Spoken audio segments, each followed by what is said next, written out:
Wait பண்ணுங்க. இன்னைக்கு என்ன நடக்குதுன்னு பார்க்கிறதுக்கு முன்னாடி முதல்ல சேனலை சப்ஸ்கிரைப் பண்ணுங்க. டெய்லி எபிசோட உடனே பார்க்க பெல் பட்டனை பிரஸ் பண்ணிடுங்க.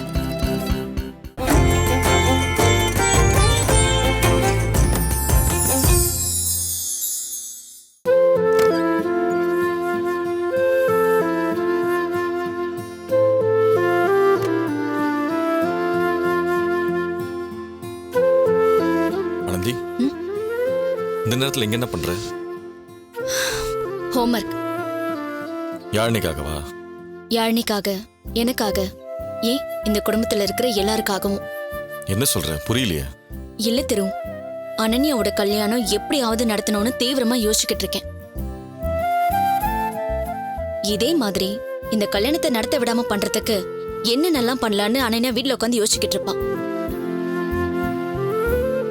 நான் அவளை கூடுதலா ஹோம்வொர்க் பண்ணணும் திரு. அப்பதான் அவளை ஜெயிக்க முடியும். அவ இந்த கல்யாணத்தை எந்தெந்த ரூட்ல எல்லாம் நிப்பாடலான்னு யோசிக்கிறத நான் இப்ப கெஸ் பண்றேன். அப்படி அவ அந்த ரூட்ல வந்தா அவளை எப்படி மடக்கி அவளை ஜெயிக்கணுங்கிற சொல்யூஷனை கண்டுபிடிச்சிடலாம். அப்பதான் அவளை கார்த்திகோட கல்யாணம் பண்ணி வச்சு யூஎஸ் அனுப்பி வைக்க முடியும். அதுக்காக அந்த நைட் தூக்கத்தெல்லாம் சாக்ரிஃபைஸ் பண்ணணுமா? ஆமா. ஏன்? ஏன்னா எனக்கு என் திரு வேணும், முழுசா வேணும். உங்களை லவ் பண்றப்ப கஷ்டப்பட்டேன், கல்யாணம் பண்றப்பவும் கஷ்டப்பட்டேன். கல்யாணம் பண்ணிக்கிட்டு வந்தப்ப கூட இன்னும் அனன்யாவால அவ்வளோ கஷ்டம். இப்ப சொல்றேன், எதுக்காகவும் என் திருவை நான் விட்டு கொடுக்க மாட்டேன். எனக்காக இவ்வளவு கஷ்டப்படுவியா? பின்ன இப்படி ஒரு நல்ல புருஷனுக்காக கஷ்டப்பட்டா தப்பு இல்ல. இப்படி ஒரு நல்ல பொண்டாட்டி இவ்வளவு கஷ்டப்படலாமா? வேற எப்படி கஷ்டப்படணும்? என் ஆனந்தி எப்பவுமே கஷ்டப்படக்கூடாது.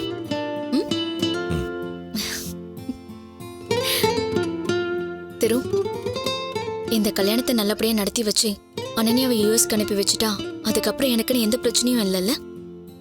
இது உனக்கான கஷ்டம் மட்டும் இல்ல, எனக்கான கஷ்டமும் தான். இதில் நானும் சேர்ந்துக்கிறேனே. ஐயா வேண்டாம் வேண்டாம், நீங்க போய் தூங்குங்க. நீ கஷ்டப்படுறப்ப நான் மட்டும் எப்படி தூங்க முடியும்? அதான் நான் பாத்துக்கிறேன்னு சொல்றேன்ல. அப்ப எனக்கு அறிவு இல்லைன்னு சொல்றேன். இதெல்லாம் இன்னொருத்தவங்க சொல்லிதான் தெரியணுமா? சுய புத்தி இல்ல. என்ன சொன்ன? அடி. ஆனந்தி நில்லு. வேண்டாம் திரு. ஏய் ஆனந்தி. ஐயோ திரு, வந்து போறாங்க. ஐயோ பசங்க இருக்காங்கன்னு சொல்றேன்ல திரு. அகிலனும் யாழ்னியும் அம்மா ரூம்ல நல்லா தூங்குறாங்க. ஆனந்தி.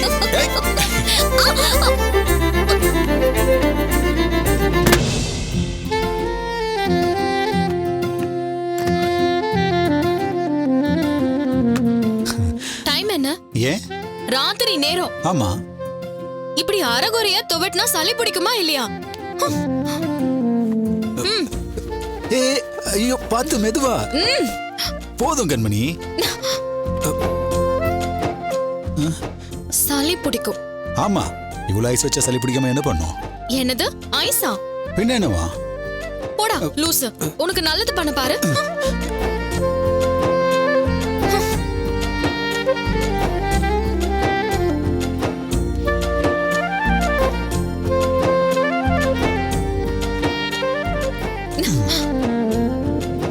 கோவமா? சாரி. உங்க வாயில இருந்து அந்த வார்த்தை வரலமா? உங்களுக்காக லட்சம் தேங்க்ஸ் நான் சொல்லுவேன். இன்னைக்கு நான் எவ்வளவு சந்தோஷமா இருக்கேன் தெரியுமா? சின்ன வயசுல இருந்தே நான் ஆசைப்பட்ட எதுவுமே எனக்கு கிடைச்சதில்ல. அது எல்லாமே சின்ன சின்ன ஆசைதான், அதுவும் பெருசாலாம் இல்ல. நானும் ஆனந்தியும் ஃப்ளைட்ல போகணும்னு ஆசைப்பட்டதில்ல. ஒரு நாள் அந்த பெரிய ராட்னத்துல சுத்தி வரணும்னு ஆசைப்பட்டிருக்கோம். அதுக்கு கூட எங்க கிட்ட வசதி இருக்காது, வேடிக்கை மட்டும்தான் பார்ப்போம்.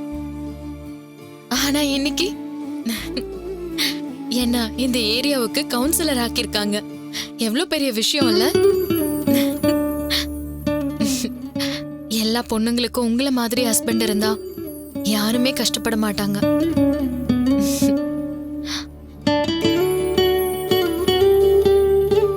சத்தியமா சொல்றேன் ஹல்க், அந்த வகையில கடவுள் எனக்கு பெரிய ஆசீர்வாதத்தை கொடுத்திருக்காரு. ஏய், ஏன் அப்படிலாம் பேசுற? உண்மையாவே சொல்ற, நீ எனக்கு கிடைச்சதுதான் வரோம். இல்லங்க, என் வாழ்க்கையில நான் நினைச்சே பார்க்க முடியாத எத்தனையோ விஷயங்கள் வரிசையா நடந்துகிட்டு இருக்கு. இன்னைக்கு நான் கவுன்சிலர், அது கூட பெரிய விஷயம் இல்ல. அதுக்காக நீங்க போராடி இருக்கீங்க, கஷ்டப்பட்டு இருக்கீங்க, உழைச்சிருக்கீங்க. ஆனா நம்ம ஜெயிக்க கூடாதுன்னு நினைச்சு கூட ஜெயிச்சிட்டோம். அதை விட பெரிய சந்தோஷம் அத்தை அதை ஏத்துக்கிட்டதுதான். 5 வருஷமா நம்ம 2 பேரையும் ஒதுக்கி வச்சிருந்த அத்தை நம்மள ஒன்னா சேர்த்துக்கிட்டதே ரொம்ப பெரிய சந்தோஷம். அதுவும் நான் கவுன்சிலரா ஜெயிச்சதை ஏத்துக்கிட்டு அவங்களோட சேர்த்துக்கிட்டத என்னால நினைச்சு பார்க்க முடியல. அத்தை கையால சோறு ஊட்டி குடும்பமா சந்தோஷமா இருந்தது ஏதோ சொர்க்கத்துல இருந்த மாதிரி இருந்தது. கவலைப்படாத கண்மணி, நீ ஃபர்ஸ்ட் ஹாஃப்ல கஷ்டப்பட்டல, செகண்ட் ஹாஃப்ல சந்தோஷமா தான் இருப்ப. இனி எப்பவுமே உன் லைஃப் ஹாப்பியா தான் இருக்கும். அதாங்க பயமா இருக்கு. என்ன சொல்ற? இல்ல, என் அப்பா பண்ணக்கூடாத ஒரு வேலைய பண்ணி வச்சிருக்காரு. அது மட்டும் அத்தைக்கு தெரிஞ்சிச்சுன்னா எனக்கு ரொம்ப பயமா இருக்கு. இப்ப படுற சந்தோஷத்துக்கு ஈக்குவலா கஷ்டப்படணுமோன்னு பயமா இருக்கு. பயமா இருந்தா கண்ணை முடிக்க. என்ன உளறீங்க? கண்ணை முடிக்கன்னு சொல்றேன்ல. எதுக்கு? கண்ணை மூடுன்னு சொல்றேன்ல.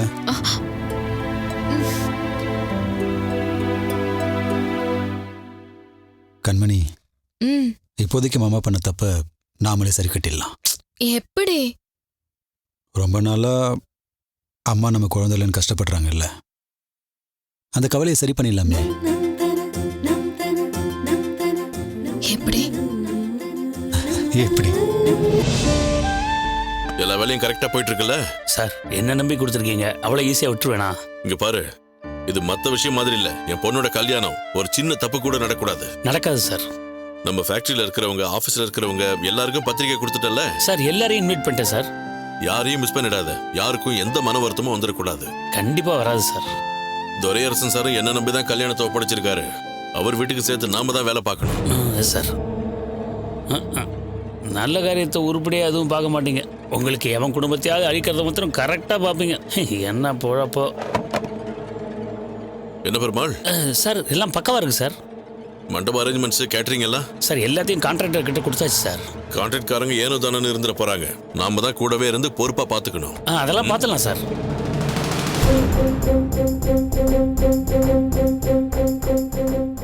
வணக்கம், வாங்க வாங்க, வந்து உட்காருங்க வாங்க. பரவாயில்ல, இல்ல பரவாயில்ல இருக்கட்டும். ஏன் என்னாச்சுமா? ஏன் ஒரு மாதிரியா இருக்கீங்க? ஒன்றும் இல்லை, திடீர்னு அண்ணனையா வீட்டுக்கு வந்து கார்த்திகை பார்த்து அவங்க வீட்டு சொத்து எல்லாத்தையும் ஆதரவற்றவங்க இல்லத்துக்கு எழுதி வச்சிடறேன்னு சொல்றான்.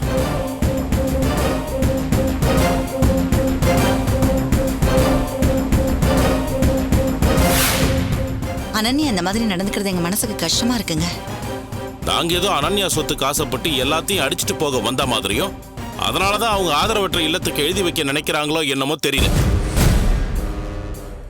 எங்களுக்கு யாரோட சொத்தும் வேண்டாம். உண்மையை சொல்லணும்னா நாங்க கொஞ்சம் கஷ்டத்துல தான் இருக்கோம். ஆனா அதுக்காக பொண்ணு வீட்டுல இருந்து சொத்தை வாங்கிட்டு போய் நாங்க முன்னுக்கு வரணும்னு எந்த அவசியமும் எங்களுக்கு இல்ல.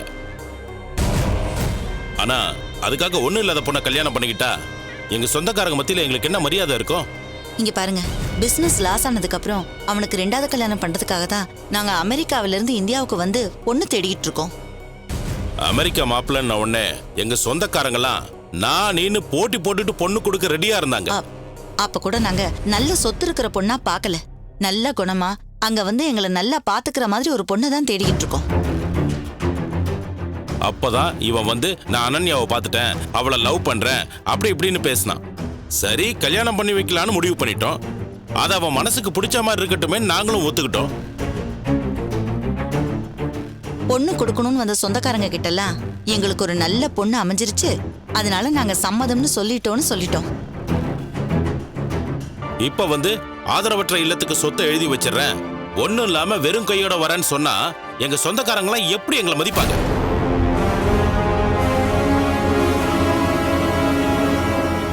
இவங்க ஏதோ போய் சொல்றாங்க, ஒன்னும் இல்லாத அன்னாடங்காட்சி பொண்ணு அப்படி இப்படின்னு சொல்லுவாங்க. எங்களுக்கு அது கௌரவ குறைச்சல் தானே. அனன்யாவோட ஆஸ்தி எங்களுக்கு வேண்டவே வேண்டாம். ஆனா அந்தஸ்து வேணும்ல.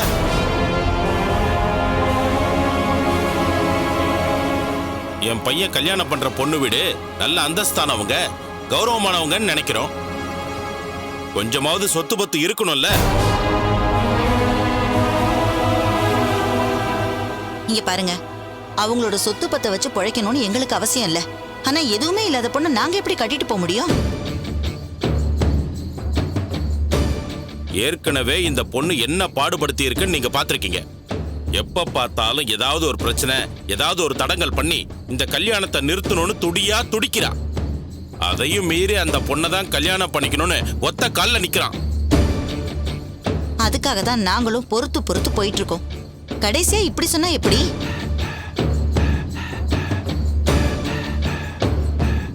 மனசே விட்டு போச்சுமா.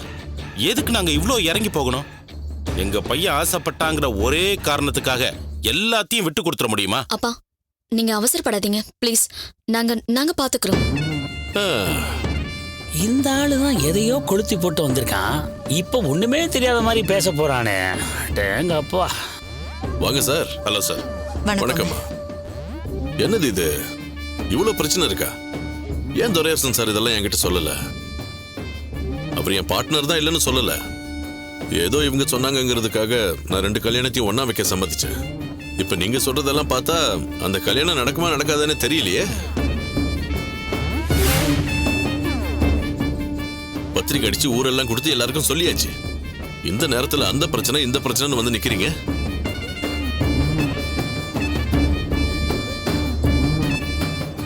இங்க பாருங்க, உங்க பிரச்சனையாலே என் பொண்ணு கல்யாணத்துக்கு எந்த பிரச்சனையும் வந்துடக்கூடாது. டாட், அவங்களே மனசு உடைஞ்சு போய் வந்திருக்காங்க. அவங்ககிட்ட நீங்க எப்படியா பேசுவீங்க? ஏய், என்னடா பேசுற? அனுவோட கல்யாணம்? அனு கல்யாணத்தை பத்தி எங்களுக்கு அக்கறை இல்லையா? நாங்க பாத்துக்கிறோம். இது எல்லாத்தையும் எப்படி சரி பண்ணணும்னு எங்களுக்கு தெரியும். ஆமா, தெரியும் தெரியும், எல்லாத்தையும் நீங்க தான் ஆரம்பிச்சீங்க. இப்படி ஒரு சிக்கல் எல்லாம் கொண்டு வந்து நிறுத்திருக்கீங்க. டாட், நாங்க தான் பாத்துக்கிறோம்னு சொல்றோம்ல. என்னத்தை பாத்துக்குவீங்க? சரி, நான் வேணா அனன்யா கட்டியும் துரையரசன் சார்கிட்டையும் பேசி இதை சரி பண்ணட்டுமா? தயவு செஞ்சு அந்த மாதிரி எதுவும் பண்ண வேண்டாம். ஆமா, என்னவோ பண்ணுங்க.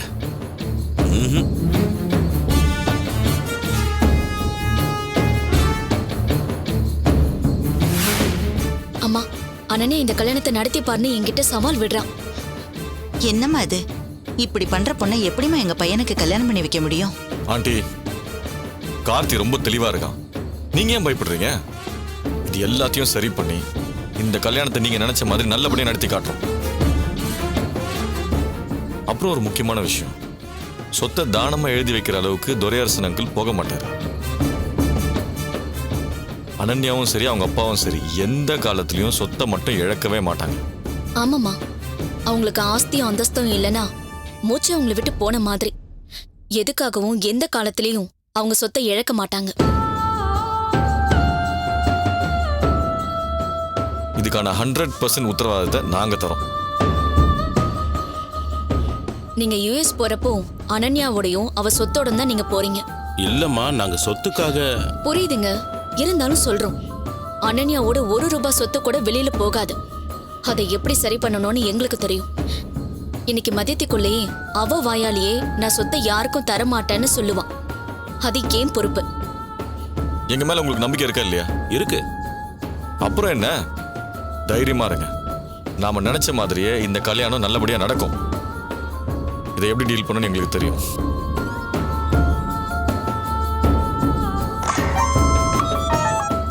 ஹலோ, சொல்லுங்க அங்கிள். பரவாயில்லையம்மா, நீ வச்ச வெடி பெருசா வெடிச்சிருக்கு. என்ன சொல்றீங்க அங்கிள்? பதறடிச்சு ஓடி வந்திருக்காங்க. அப்படியா? பின்ன கார்த்திகோட அம்மா அப்பா அங்க வந்துட்டாங்களா? வந்துட்டாங்களா? திரும்பியும் ஆனந்தியை பார்த்து பொங்கு பொங்குன்னு பொங்கிட்டாங்க வந்து. என்ன சொல்றாங்க ஹீரோவும் ஹீரோயினும்? வழக்கம் போலதான். எதுக்கும் கவலைப்படாதீங்க, நாங்க பாத்துக்கிறோம், எல்லாத்தையும் நாங்க சரி பண்ணிடுவோம்னு வாக்குறுதியை அள்ளி விட்டாங்க. எனக்கு அதான் அங்கிள் வேணும். அந்த திருவையும் ஆனந்தையும் அவ்வளோ பேர் முன்னால வச்சு அசிங்கப்படுத்துறனா இல்லையான்னு பாருங்க. இது போதும் அங்கிள். Thanks uncle. எதுக்குமா எனக்கு தேங்க்ஸ் சொல்ற? இவ்ளோ சந்தோஷமான விஷயம் சொல்லிருக்கீங்க, தேங்க்ஸ் சொல்லாம என்ன சொல்றது? Thanks uncle. ஓகே ஓகே, உன் பிளான் அழகா எக்ஸிக்யூட் பண்ணி அந்த ஆனந்தியை எல்லாரும் முன்னாலையும் தலை குனிய வை. அதுதான் நீ எனக்கு சொல்ற பெரிய தேங்க்ஸ். கண்டிப்பா அங்கிள். இந்த அனன்யா யாருங்கிறத பொறுத்திருந்து பாருங்க.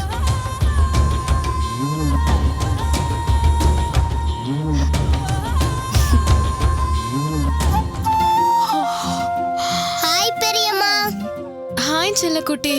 நீங்க என்ன குளிக்கலையா? இல்லையேடா. ஏ டர்ட்டி, குளிக்காம என்ன பண்ணிட்டு இருந்தீங்க? ஆம், நேத்து பெரியம்மாவுக்கு நிறைய வேலை இருந்துச்சா, அதான் நல்லா அசந்து தூங்கிட்டேன். No no no excuse. முதல்ல போய் குளிச்சிட்டு வாங்க. உண்மையிலேயே நீ குட்டி சர்க்கணும் தான். என்னக்கா தைரியமா மாமியார் பேரெல்லாம் சொல்லிட்டு இருக்கீங்க? நான் ஏன் குட்டி மாமியார சொன்னேன். என் குட்டி மாமியார் ஆர்டர் போட்டுட்டாங்க, நான் போய் குளிச்சிட்டு வந்துடுறேன். அக்கா அதுக்கு முன்னாடி உங்களுக்காக ஒண்ணு வச்சிருக்கேன், கொடுக்கணும் வாங்க. என்னது? என்னது அக்கா என்ன? புடிங்க. புடவைலாம் என்ன இவ்ளோ புடவை இருக்கு? எதுக்கு இதெல்லாம்? அதான் நீங்க கவுன்சிலர் ஆயிட்டீங்கல்ல, கெட்டப் எல்லாம் சேஞ்ச் பண்ணணும்ல, அதுக்காக தான். ஐயோ, திடீர்னு எப்படி புதுசா மாற முடியும்?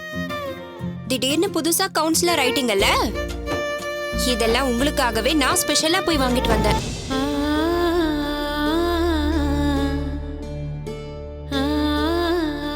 என்ன ஆச்சுக்கா? நீங்க எல்லாரும் என் மேல எவ்ளோ பாசம் காட்டுறீங்க. ஏன்னா எங்க கண்மணி அக்கா அவ்வளோ நல்லவங்க. அவங்க எல்லார் மேலயும் பாசம் காமிக்கிறாங்க, அதனால எல்லாரும் உங்க மேல பாசம் காமிக்கிறோம், அவ்வளவுதான். அக்கா நல்ல விஷயம் தானக்கா நடந்திருக்கு, எதுக்கு இப்படி உம்முன்னு இருக்கீங்க? சரிங்க. பயமா இருக்கு சுமதி. என்னாச்சுக்கா? இல்ல, எப்படி சொல்றதுன்னு தெரியல. என்கிட்ட சொல்றதுக்கு உங்களுக்கு என்னக்கா தயக்கம்? ஒரு பெரிய தப்பு நடந்து போச்சு சுமதி. என்னக்கா சொல்றீங்க? ஆமா, என் அப்பா பண்ணக்கூடாத ஒரு தப்ப பண்ணிட்டு வந்து நிக்கிறாரு. அதனால என்ன நடக்க போதோன்னு நினைச்சு பயந்து பயந்து செத்துக்கிட்டு இருக்கேன். எனக்கு எதுவுமே புரியல, கொஞ்சம் புரியற மாதிரி சொல்லுங்க.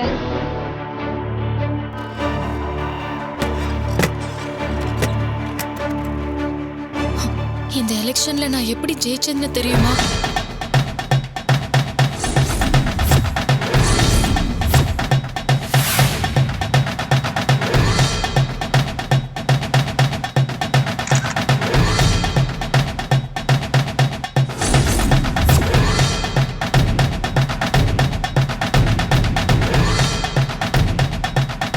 ஐயோ, என்னக்கா இவ்ளோ நடந்து போச்சா?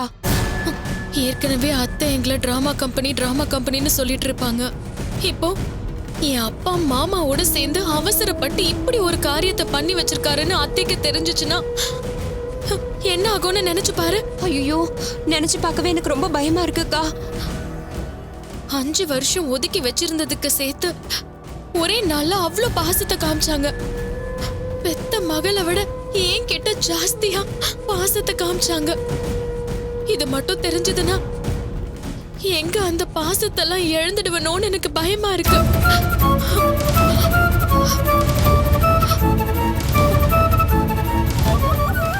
முன்னாடியாவது மன்னிச்சு மாடியில தங்கறதுக்கு அனுமதிச்சாங்க. ஆனா இந்த தடவை நிச்சயமா வீட்டை விட்டு துரத்திடுவாங்க. அத நினைச்சாதான் உயிரே போற மாதிரி இருக்கு. எப்படிக்கா இது? ஏரியாவுக்கே மெசேஜ் அனுப்பியிருக்காங்க, ஆனா ஒரு மெசேஜ் கூட நம்ம வீட்ல இருக்கிறவங்களுக்கு வரலையே. அதான் எனக்கும் புரியல. மெசேஜ படிச்சுட்டு டெலீட் பண்ணிடுங்கன்னு அதுலயே போட்டிருந்ததா அப்பா சொன்னாரு. ஒருத்தர் 2 பேர்னா பரவாயில்லக்கா, இவ்ளோ பேருக்கு மெசேஜ் போய் அதை யாருமே வெளியில சொல்லலன்னா கண்டிப்பா இது கடவுள் அனுகிரகமா தான்க்கா இருக்கும். ஆனா அந்த அனுகிரகம் எத்தனை நாளைக்குன்னு தெரியலையே. அத நினைச்சாதான் பயமா இருக்கு. எது எப்படியோ கோபிக்கு மட்டும் இது தெரியாம இருக்கணும்க்கா. கோபிக்கு மட்டும் இல்ல, யாருக்கு எப்ப தெரிஞ்சு அத்தை காதுக்கு வருமோன்னு திக்கு திக்குன்னு இருக்கு சுமதி.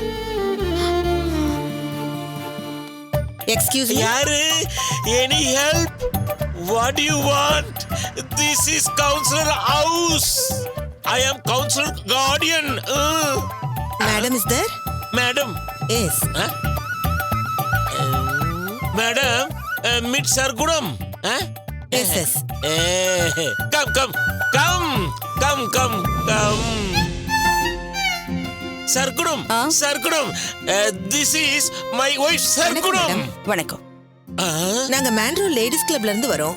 சொல்லுங்க என்ன விஷயம்? எங்க கிளப்ல ஒரு ஃபங்க்ஷன் இருக்கு. அதுக்கு நீங்க இருங்க இருங்க. கண்மணி, கண்மணி கீழே வாமா. ஐயோ, அத்தை எதுக்கு கூப்பிடுறாங்கன்னு தெரியலையே.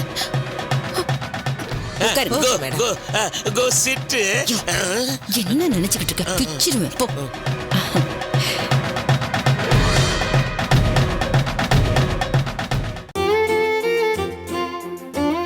எங்க இந்த கோபி?